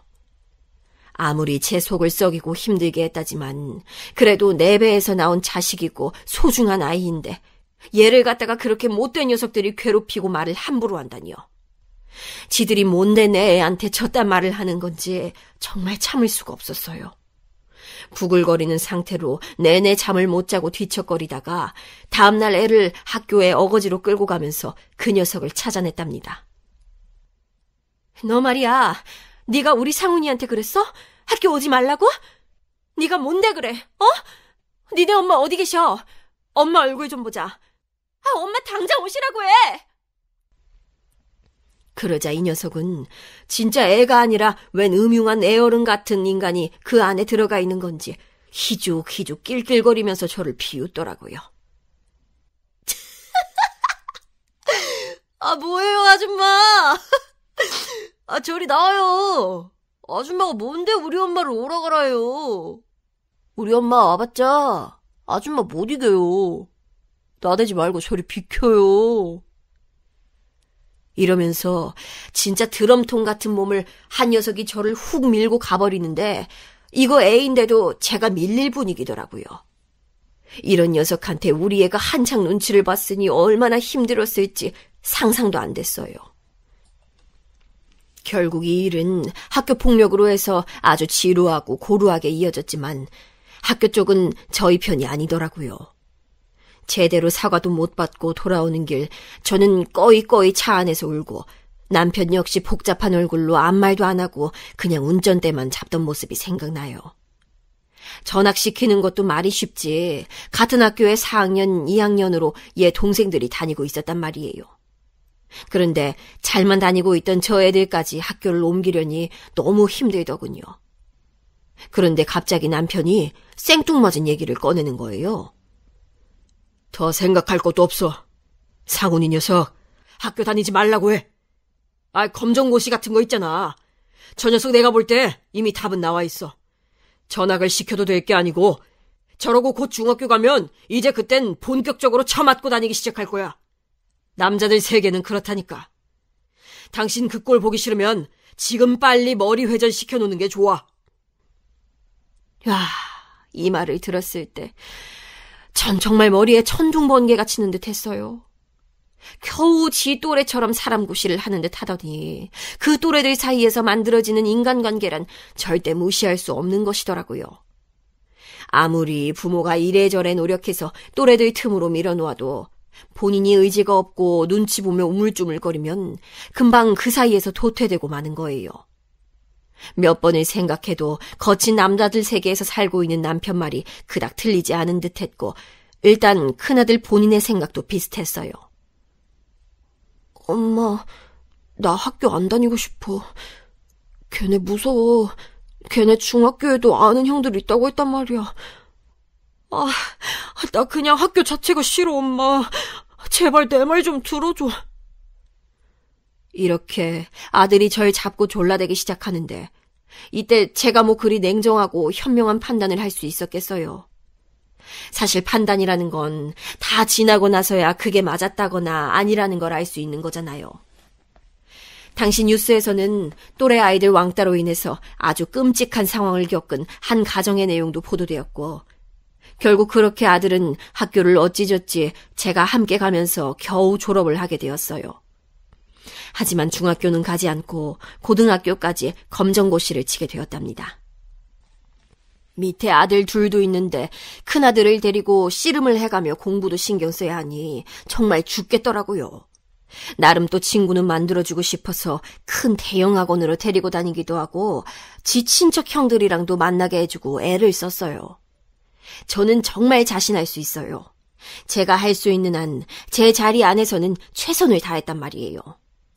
이렇게 제가 꼬집어서 몇 번이나 말을 하는 이유는 이후로도 아들은 제가 바랬던 길로 가지 않았기 때문이에요. 머리가 클 만큼 커서 움직인 자식의 발걸음이란 더 이상 부모가 어떻게 할 수가 없어요. 그러니 성인이 될 때까지 자식을 키우는 건 끼고 살기 위함이 아니라 독립을 시키기 위한 거란 말이 있는 건가 봐요. 아들은 20살이 되어 대학에 어거지로 가게 되었고 당시에 묘하게 저에게 불만이 많더군요. 엄마가 대학은 가라고 해서 내가 이렇게까지 했잖아. 나 이제 진짜 지겨워. 집이 지겹다고! 왜 그렇게 아들은 저에게 불만이 많은 걸까요? 외려 둘째 아들은 엄마는 형아만 좋아한다고 서운해할 정도였는데 말이에요. 제가 너무 오냐오냐 다 받아줘서 그렇게 불만이 많은 게 아니었나 싶어요. 아무튼 대학을 가서는 어떻게건 학교를 다니고 적응을 하는 것 같더니 군대 갈 때 돼서 또 말썽이더라고요. 군대도 안 가고 싶어, 엄마. 나 어떻게 좀 안 갈 방법 없어? 엄마가 좀 알아봐줘. 저한테 이런 말을 해봤자 그게 받아들여질 리가 있나요? 이때는 남편도 못 참고 지 아들에게 크게 손찌검을 했답니다. 뭐 군인인 아빠 얼굴에 먹칠을 했다고 그런 게 아니라 그냥 하다 정말 너무하다 싶으니까 손이 그렇게 먼저 나가게 된 것 같아요. 야, 정상훈이 너 진짜 적당히 좀 해라, 어? 네 엄마가 너한테 뭘 그렇게 잘못했냐? 엄마 없으면 어찌 살려고 그래? 엄마 죽으면 따라 죽을 거야? 이 못난 녀석 같은 이라고! 그렇게 흠씬 얻어맞은 아들은 원망스러운 얼굴로 제 아빠를 바라보더니 한동안은 군대 이야기를 안 했어요. 하지만 최대한 미룰 만큼 미루고 버티고 버티다가 지 동생들보다 늦게 군대를 갔답니다. 생각해보면 정말 너무 미안한 게 큰형이 이렇게 제 속을 뒤집어 엎을 때 둘째와 막내는 정말 알아서들 큰 느낌이에요. 특히 둘째 아들은 아주 애가 눈도 부리부리하고 이쁘장하게 생겨서 늘 주변에서 연예인 시키지 뭐하냐고 할 정도였거든요. 하여간 이래서 씨는 공평한 거야. 상훈이 엄마, 너무 상훈이 하나만 보고 그렇게 힘들어하지 마. 정훈이 쟤 얼마나 인물 훤칠하고 키도 커. 그리고 어쩜 저렇게 싹싹하고 애가 착해? 저런 아들 있으면 뭐 딴 아들이 속썩여도 그럭저럭 참고 사는 거지 뭐. 응? 좋은 것만 보고 살아. 세상 사람들 뚜껑 열어보면 다들 비슷하게 산다니까. 이 말은 정말 맞는 것 같은 게 평범해 보이는 집들도 다들 속사정이 있긴 하더라고요. 하지만 제가 뭐 남사정의 위로를 받을 상황은 아니긴 했어요. 큰아들은 군대 가 있는 기간 동안은 저를 그렇게 힘들게 하지 않았어요. 정말 의외로 말이에요. 하지만 제대하고 난 뒤부터 이 녀석이 본격적으로 등골을 빼먹기 시작했어요. 엄마, 나 호주로 유학 가고 싶어. 가서 해보고 싶은 일이 있어. 좀 보태줄 수 있어? 아무래도 싹수가 노란 게 이때부터 시작되었을 듯 싶은데 제 대처가 너무 늦었던 것 같아요. 처음으로 지가 알아서 아주 자체적으로 계획을 세워서 뭔가를 하겠다고 하니 희한했던 거예요. 반대하는 남편을 설득해서 저는 호주로 아들을 보내줬고 아들이 어떻게 지내고 있는지 저도 보러 갔었답니다. 근데 참 자식이라는 건 알다가도 모르겠더군요. 평소 편지 같은 게 날라왔을 때나 지 동생들에게 메일을 보낸 내용들을 보면 제법 성실하게 살고 있는 것 같았거든요. 하지만 어느 날 갑자기 차를 샀다는 둥, 학비가 모자란다는 둥 어쩌고 하면서 계속해서 돈을 요구하는데 방법이 없더라고요. 결국 전 이쯤에서 또 선을 긋게 되었어요. 그 이상은 보태줄 돈이 없어. 이 집에서 너만 자식이야? 정훈이, 명훈이는 아직도 학교 다니고 있어. 그쯤 하고 들어오던지 아니면 농장이라도 해서 알바를 하던지 알아서 해. 그 무렵부터 전 아들에게 아닌 건 아니다 하고 직구로 말을 던지게 되었답니다. 왜 그랬냐면 당시 제가 건강이 좀 안 좋았어요. 부인과에서 검진을 받아보니 상태가 좋지 않았는데 추적 관찰을 받아보자고 하던 차에 점점 결과가 안 좋아지더라고요. 남편은 평소 무뚝뚝한 사람이긴 했지만 이런 부분에선 꽤 저를 생각하는 사람이었어요. 그때 남편이 해준 말이 기억에 남더라고요.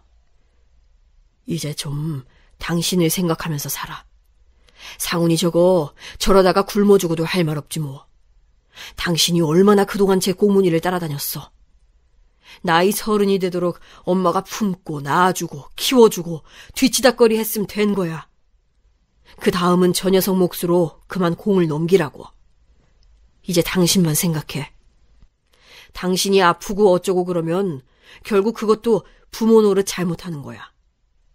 안 아프고 건강해야 자식들한테 부담이 안 되는 거라고. 알았어? 그러면서 내내 병원도 같이 다녀주고 해외에 가고 없는 큰아들을 대신해서 둘째 아들이나 막내를 시켜서 저를 챙기게 했던 남편이었어요. 집안 분위기가 썩 좋지 않은 데다 저도 아프니까 예민했고 남편 말은 곱씹을수록 너무나 맞는 말이라 반박을 못하겠더라고요. 그러니 저도 이래저래 말을 거르지 않게 하게 되었어요. 그러니 웬일로 옛날 아이적 모습이 나오면서 소심해지는 듯 했던 아들이 말이에요. 한국에 들어오고 대학을 졸업하고 어찌어찌 아는 연줄을 통해서 조그만 회사도 들어갔어요. 그런데 왜 자꾸 뭔가 좀 안정이 되고 정돈이 되는 것 같으면 자꾸 사람을 이렇게 찔러대는 건지 이번에 큰아들이 갑자기 갖고 나타난 카드는 결혼이었어요. 결혼? 아니 그래. 네 나이가 결혼해도 이상한 나이가 아니긴 한데 누군데? 상대는 누구야? 글쎄 저는 그 내용을 듣고 거의 기절초풍을 했지 뭐예요. 무려 8살이나 연상인 회사 직원이라는 거예요. 제가 말리고 뭐라고 해도 아들은 듣지 않았고 남편은 이런 모습을 보며 혀를 쯧쯧 찼어요. 늘 그렇게 제가 아들을 돌보는 모양새를 마음에 안 들어했던 남편이 이때 역시 저랑 반대로 의견을 내더군요. 그냥 하라고 해. 뭘 걱정해? 지도 대책이 있겠지. 8살 어린 애기 같은 애를 데리고 와가지고 결혼하겠다고 하는 것보단 낫잖아. 쟤는 차라리 그게 나아. 쟤는 지 엄마처럼 지를 챙겨주는 여자를 만나야 돼. 저 정도면 지가 알아서 잘 찾아갔구만. 태어나서 아주 처음으로 잘한 일이지 뭐야. 아이 더 참견하지 말고 그냥 하라고 해. 남편은 이렇게 쭉쭉 밀어붙이더니 못마땅하는 저를 두고 어느새 상견례도 그냥 넘어가게 되고 그렇게 빠르게 결혼을 하게 되었지 뭐예요. 얼떨결에 며느리를 보게 된 저는 마음을 열기가 쉽지 않았어요. 그런데 좀 겪어보고 나니 진짜 이때 남편 말이 하나도 틀릴 게 없었던 거예요. 아들이 자기 부인을 얻은 것은 제가 이 녀석을 낳은 이래 인생 최대 잘한 일이었어요. 큰 며느리는 결혼하던 날로부터 지금까지 단 한 번도 지 남편을 갖다가 어리다고 함부로 부른 적이 없어요. 8살이나 어린 꼬마 신랑 같은 이 녀석이 뭐가 이뻐서 결혼을 했는지 몰라도 하여간 참 싹싹했어요. 처음엔 저도 제 딴엔 시어머니랍시고 어디 나이 많은 여자가 우리 아들 휘어잡고 살려고 저러나 했어요. 하지만 제가 오해를 했더라고요. 어머니, 저기 상훈씨 오늘도 출근 잘했어요. 어머니 말씀하신 대로 돼지고기 전지로 불고기 해주고 고추장찌개 끓여주니까 정말 너무 맛있게 잘 먹더라고요. 아 참, 어머니 이거 같이 드실래요? 저희 친정에서 아빠가 보내주신 사과인데 진짜 달고 맛있어요. 며느리는 이런 애였어요.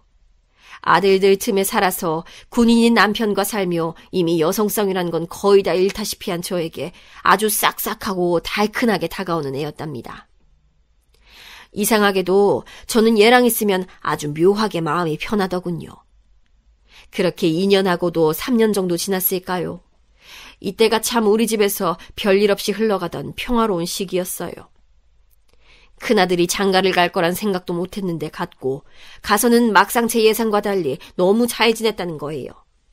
뒤이어 갑자기 막내도 장가를 가고 얼마 안 되어 제일 마지막으로 둘째 아들까지 장가를 보내고 나니 기분이 참 이상하더라고요. 그러던 차에 이제 좀 살만하고 남편과 여행도 다니고 그러고 싶었는데 말이에요. 아직 우리 자식들 사이에서 손주도 없지만 이제 곧 좀 보겠지 하던 때에 남편은 좀 더 제 옆에 있었으면 얼마나 좋았을까요? 늘 건강을 자랑하며 살던 남편이었지만 왜 암이란 녀석은 그렇게 준비할 틈도 없이 갑자기 나타나는 건지 모르겠어요. 우리 모두 분주하게 뛰면서 대처를 해보았고 늘 무뚝뚝하게 굴던 큰아들마저 제법 당황한 기색이 역력했어요. 감정 표현을 그나마 좀 하는 둘째 아들과 막내는 울기도 하고 며느리들도 함께 와서 도와줬어요. 간만에 가족들이 뭉친 듯 했지만 남편은 그렇게 우리를 하나로 모아놓은 듯 하더니 아주 발빠르게 뭐가 그렇게 급했는지 새벽녘에 우리 곁을 떠나게 되었답니다. 가족 중 그 누구에게도 그 마지막 순간을 보여주지 않고 말이에요. 참 야속하기도 하지. 임종하는 순간에도 그렇게 각을 잡고 흐트러진 모습을 보이기 싫었던 걸까요? 남편은 젊다면 젊은 나이인 60대에 그렇게 우리 곁을 떠나게 되었고 저는 졸지에 혼자가 되었어요. 이런 저를 두고 의견이 분분하긴 했지만 전 체력이 좀 약할 뿐 크게 지금의 환경을 바꾸고 싶진 않았답니다. 됐어. 내 생각들 할 것 없어. 그냥 그런가 보다 하고 말아. 아들 셋 다 멀리 살지 않고 같은 하늘 아래 사는데 뭐 어때? 힘든 일 있으면 내가 알아서 연락할 테니까 괜히 모신 애만에 니들끼리 일만 들지 마. 이 말은 정말 제게 있어서 꽤나 큰 진심이었어요. 남편의 빈자리를 보는 게 우울하기도 했지만 그거와 별개의 감정을 느끼게 되었거든요. 정말 근 몇십 년 만에 이 집에 저 혼자 있어보게 된 거예요. 어쩌다가 내가 아들 셋을 낳고 이렇게 복작복작하게 살면서 제대로 마음을 두고 쉬어보지도 못했나 싶었어요. 집을 치우고 정리를 하고 어쩌다 보니 남편을 보낸 슬픔과 함께 간혹 조금씩 여백의 틈이 있어 그런대로 전 이 시간들을 보내게 되었답니다. 근데 그러다 보니 딱히 큰 불편은 없지만 아무래도 집이 너무 크게 느껴지는 것 같았어요. 지방에는 큰언니네가 살고 있는데 왠지 그쪽으로 가고 싶더라고요. 더 이상 제 손길이 없으면 안 되는 자식들을 끼고 있는 것도 아니니 그냥 전 너무 크게 생각지 않고 정리를 했어요. 그러면서 애들에게 이런저런 얘기를 하고 대충 우리 집이 굴러가는 상황, 재산이나 이런 것들에 대해서 아들 셋에게 말을 하긴 했답니다. 근데 이때 갑자기 큰아들이 이러는 거예요. 엄마, 그러지 말고 우리 집에 와 있어. 가긴 어딜 가. 아들이 하나도 아니고 셋이나 있는데 그냥 같이 살면 되잖아. 뭐야, 너 네 마누라한테는 물어보고 하는 말이야? 요즘 같은 때에 함부로 시어머니 모시고 살자 소리하는 거 아니야. 니들끼리나 잘 살아. 엄마 정말 힘들고 불편하면 그때 말할게. 지금은 됐어. 늙은이 취급하지 마.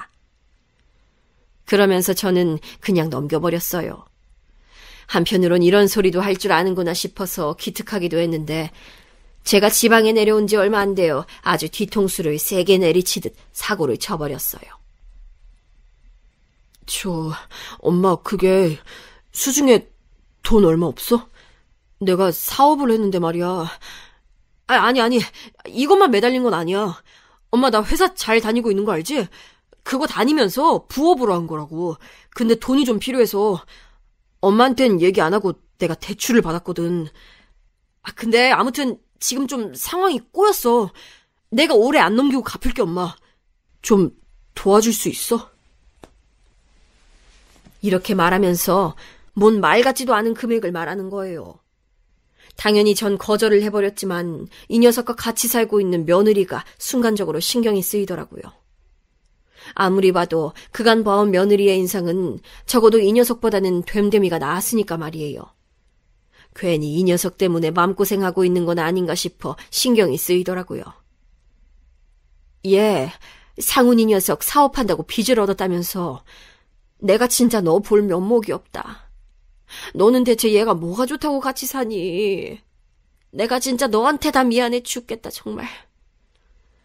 정말 한없이 미안한 마음으로 저는 이렇게 사과를 냈고 며느리도 확실히 좀 힘들긴 힘들어 보이더라고요. 아이고, 어머니, 아닌 게 아니라 지금 좀 힘들긴 해요. 이 사람 집에 자주 안 들어오고 보통 속을 썩이는 게 아니에요. 연락이 아예 안 되고 있어요. 이 말에 정말 너무 미안하고 울컥한 거예요. 어린 남편이랑 잘 맞춰 살겠다고 나름 노력하고 있는 지부인을 갖다가 이렇게 속 썩여서야 되겠느냐고요. 도저히 이런 꼴을 보고 싶지 않아서 이때 어쩔 수 없이 정말 마지막이다 하는 마음으로 저는 큰아들에게 돈을 얼마 주게 되었답니다. 그 사실을 어떻게 빠르게 알았던지 큰며느리한테 제깍 전화가 걸려왔어요.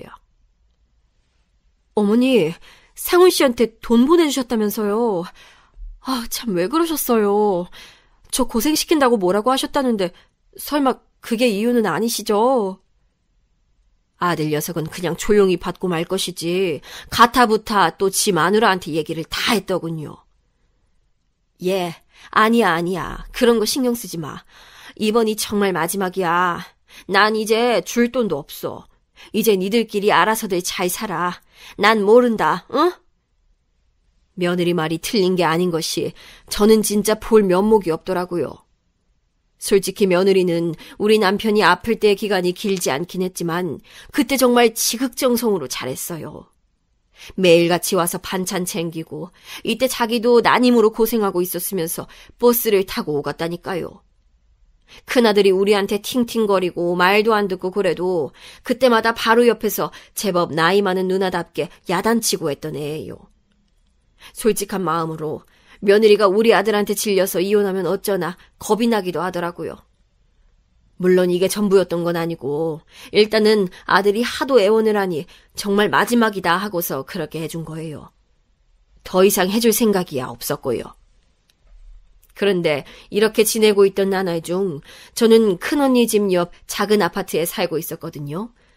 그 집에는 위층에도 아래층에도 거의 다 제 또래 사람들이 살긴 했어요. 나름 재개발을 한 곳이라지만 그래도 엄연히 지방이니 젊은 사람들은 안 살잖아요. 근데 그러던 어느 날 너무 황망하고 비통한 소식을 듣게 됐어요.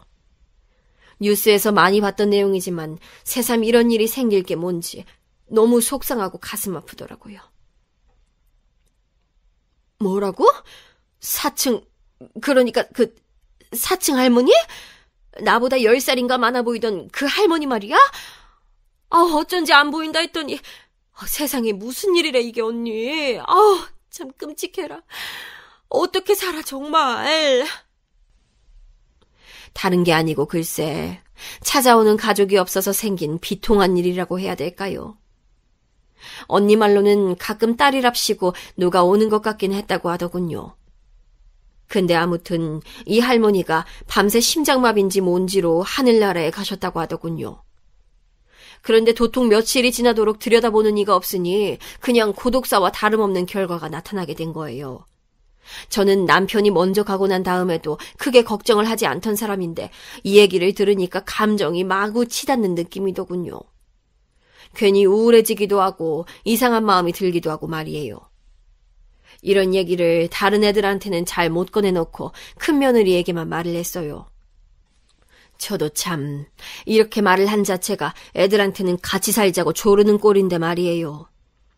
둘째네는 애기들 키우느라 정신이 없고 막내네는 둘이 공부한다고 나가 있었을 당시라 딱히 말을 꺼낼 수가 없었어요. 근데 이 말을 큰며느리가 전달을 했던 건지 큰아들한테 전화가 왔더라고요.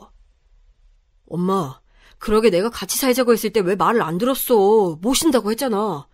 그러지 말고 다 정리하고 서울로 올라와. 그 집도 그냥 팔아버려. 또 다시 돌아가고 그럴 생각하지 말고.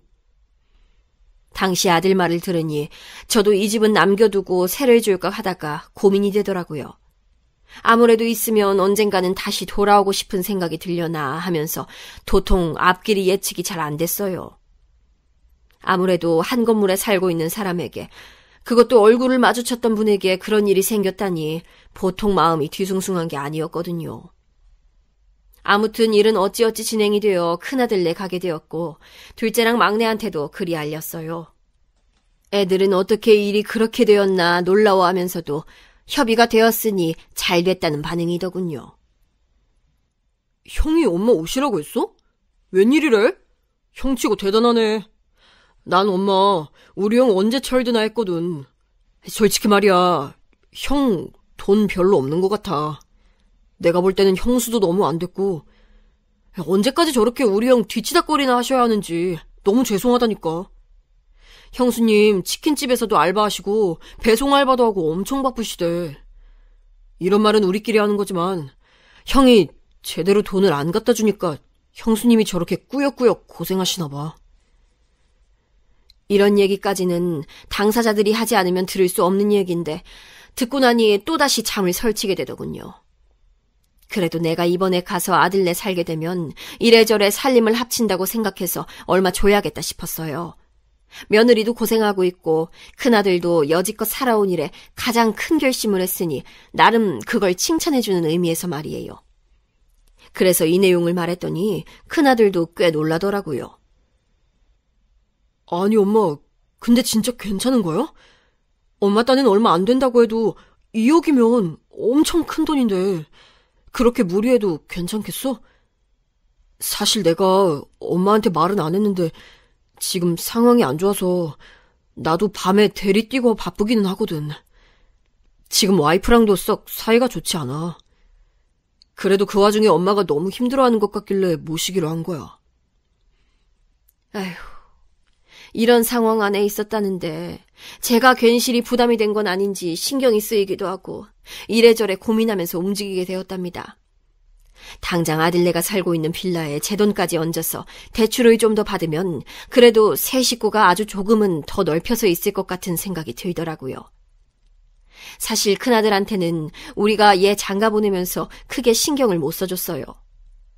워낙에 제 속을 썩이기도 했고 갑작스레 했기 때문에 제대로 알아봐줄 틈도 없이 급히 집만 구해다 주었거든요. 둘째랑 막내 할 때는 그나마 큰아들 장가 보내봤던 감을 갖고 적어도 얘보다는 형편이 나은 집으로 구해줬었어요. 그런데 셋 중에 제일 형편이 안 나아지고 어릴 때나 지금이나 여전히 고생스레 살고 있는 걸 보니까 제가 마음이 편치 않은 거예요. 게다가 살림도 합치게 되었으니 무리해서 거의 전 재산이나 다름없는 많다면 많고 적다면 적은 2억을 아들에게 해주게 되었어요. 그리고 이제 제가 올라가려고 하던 날에 아들이 서울역에서 보자고 데리러 온다고 하더라고요. 며느리랑도 전날 연락을 했고 전날 저는 큰언니네서 자면서 이런저런 어릴 때 얘기도 나누고 참 많은 말들을 했어요. 상황이 좋을 때 가는 건 아니지만 그래도 자식 곁에 가서 사는 게 얼마나 좋냐면서 큰언니는 온갖 축복을 빌어주었답니다. 그런데 말이에요. 이날 있잖아요. 저는 정말 제 생에 2번 다시 잊지 못할 아주 경악할 만한 경험을 하게 됐어요. 이날의 잔상이 아직도 제 안에 너무 깊게 파이고 남아있어서 아직도 상처가 낫지 않았고요. 이 긴 얘기를 하게 된 건 결국 전부 이날의 일 때문이랍니다. 이날 무슨 일이 있었냐면 제 큰아들이 말이에요. 그 녀석 정말 차마 제 자식이라고 이쯤 와서 부르기도 이제 참 징글징글한 녀석이에요. 그날 낮 1시에 만나기로 했던 서울역에 있죠? 정말 코빼기도 비추지 않고 나타나지 않았어요. 제가 한참을 서성이며 기다리고 전화를 그렇게나 걸어댔는데 연결도 안 됐고 기다린 지 30분쯤 지나서부터는 전화기가 아예 꺼져버리더군요. 이쯤 되니 복잡한 마음에 큰며느리에게 전화를 걸었는데 글쎄 얘도 놀라는 거예요. 그게 무슨 말씀이세요, 어머니? 와, 세상에 이 사람 거기 안 갔어요? 저한테 간다고 말하고 갔는데. 아니, 근데, 근데 어머니. 참 이렇게 어머니 아들에 대해 말씀드리기도 뭐하지만요. 저는 뭐랄까. 예상이 안 된 일은 아니었는데 말이에요, 어머니. 며느리는 거의 다 내려놓고 포기한 사람인 양 아주 허탈하게 말을 하더군요. 사실상 가족이고 부모인 저보다 남인 며느리 입장에선 우리 아들이 더 객관적으로 파악이 됐나 봐요. 돈으로 여러모로 고생을 하고 끌려다니는 듯 하더니 정신없이 빚만 자꾸 늘려가더라는 겁니다. 자기가 볼 땐 부족한 자존감을 그렇게 채우고 싶었던 것 같다나요. 대강 이런 얘기는 이날 저녁에 되어서 나타난 며느리와 함께 택시로 가는 중에 들은 얘기였어요. 그렇게 전 아들이 없는 빈집에, 며칠이 지나도 아들이 돌아오지 않는 그 집에 며느리와 단둘이 우두커니 있게 되었어요. 며느리는 별말 않고 저와 있으면서 밥도 차려주고 신경을 써주었지만 제가 어찌 먹고 자고 할 수 있었겠어요. 아들은 저에게 2억을 받아서는 그 길로 나타나지 않았어요. 뭔가 힌트를 준 것도 없고 조금의 연락도 닿지 않았단 말이에요.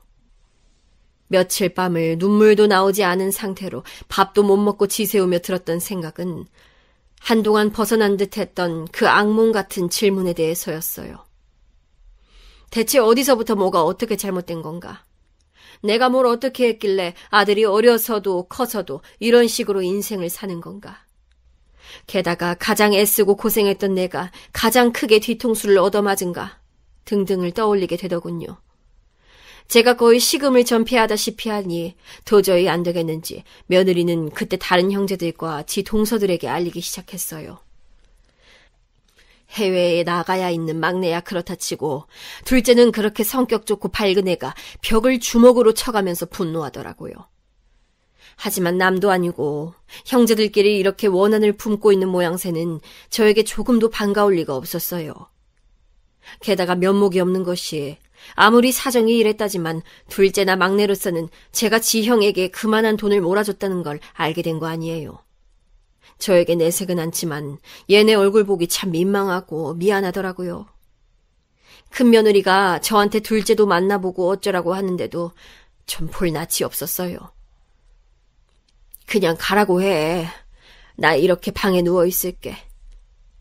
아유, 미안하다. 내가 이렇게 침이 되는구나. 이런 저를 두고 며느리는 방 앞에 음식도 두고 간식도 놔두고 제가 먹는지만 계속 확인을 하더군요. 저는 거의 제정신으로 일어서질 못했어요. 시간이 얼마나 흘렀는지도 잘 모르겠고 그냥 딱 이대로 죽었으면 싶더라고요. 그나마 나은 게 있다면 홀몸으로 생을 마감하는 건 아니라서 다행이라고 봐야 할까요?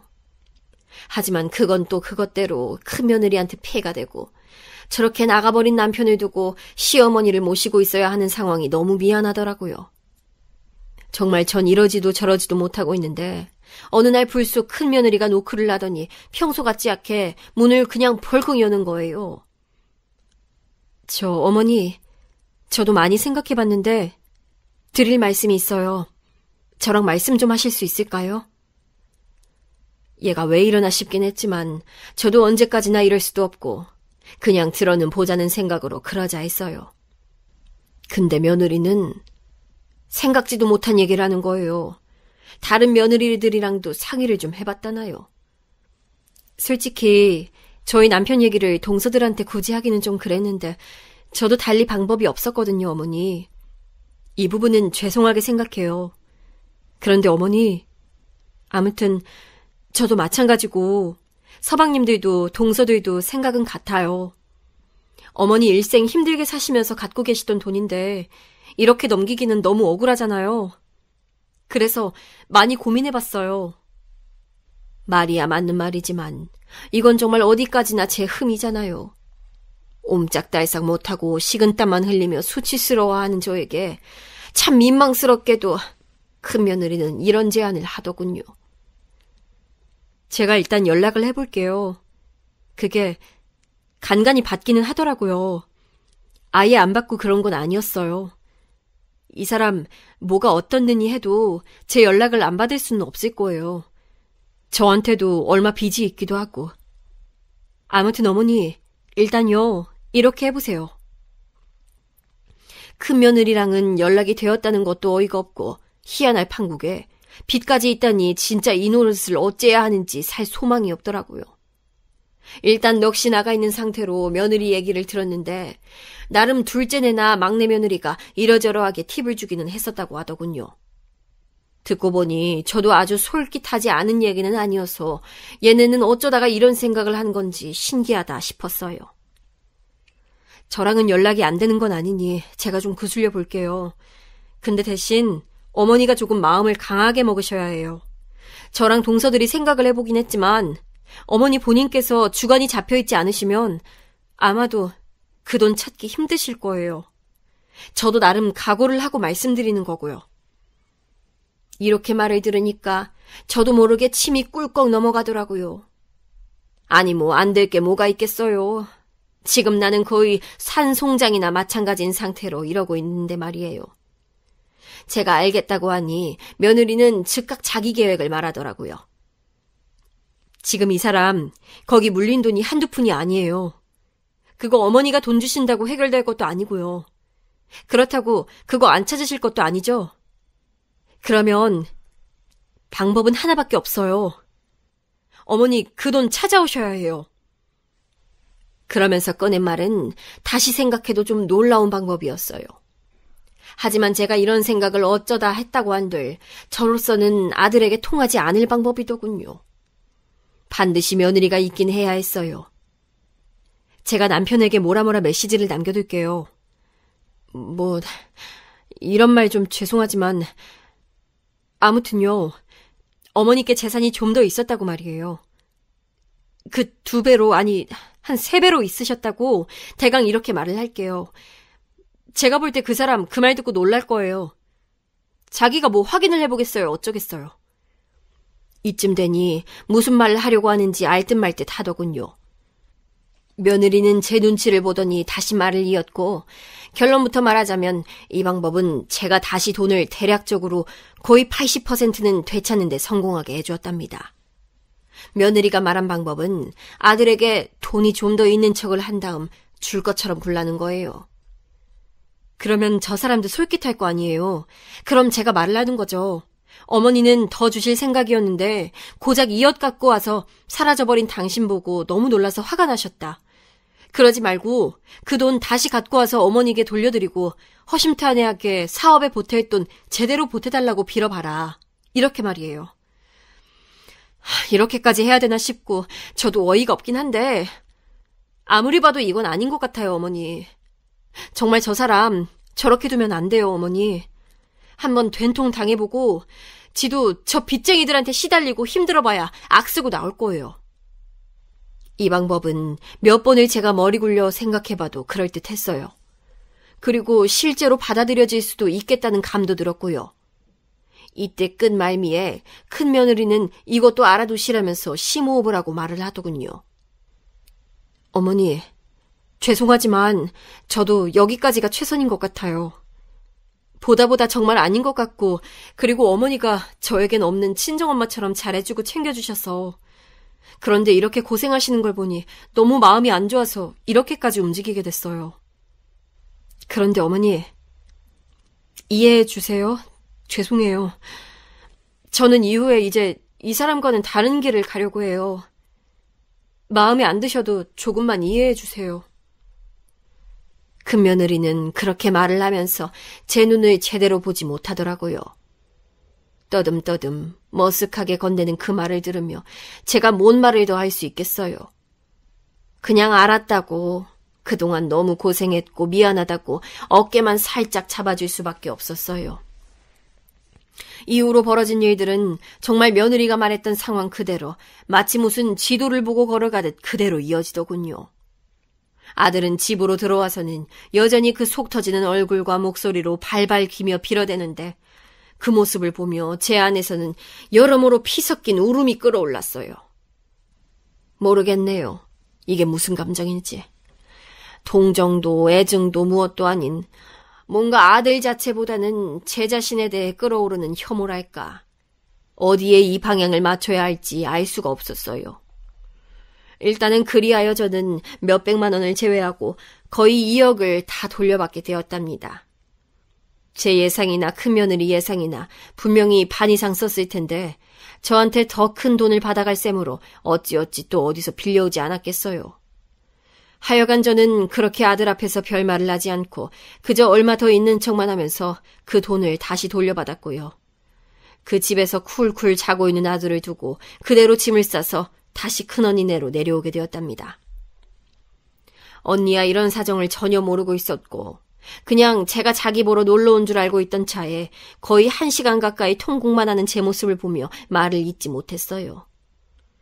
이후로 아들은 그때 서울역에서 지 엄마 코빼기도 보려 하지 않고 근처도 안 왔으면서 제가 말도 없이 사라진 걸 알고 전화기에 불이 나도록 전화를 해대더군요. 전 그렇게 맘고생을 하던 동안 수없이도 속으로 삼키고 허공에 해댔던 그 피 맺힌 말을 전화로 토해냈어요. 야, 이 새끼야! 너 말이야! 너가 지금 나한테 따질 때냐, 어? 너! 내 돈 갖고 그렇게 도망간 거 내가 복잡하게 소송하고 힘들게 할까 하다가 그냥 이렇게 한 거야. 돈 쥐뿔도 없어서 죽겠다며. 어디 돈 더 드는 짓 해서 또 토해낼래, 어? 그러자 아들은 말이 없더니 얼마 지나 전화를 끊어버렸는데요. 솔직히 받아줄 것도 아니었지만 저에게 전혀 뉘우침도 사과도 할 줄 모르는 아들의 그 무심함을 보니 너무 제 인생이 피로하고 징그럽게 느껴지더라고요. 큰며느리는 이혼하고 자기 친정에 갔지만 간간히 전화를 해오고 있고 둘째와 막내네만 연락을 해오고 있지만 적어도 요즘 같은 때에는 아무도 만나고 싶지가 않아요. 그냥 큰언니 집에서 이래저래 양해를 구하고 그냥 지내고 있습니다. 언니는 제가 큰일 날 것 같은지 당분간 딴 데 집 구할 생각 말고 언니네 있으라고 해요.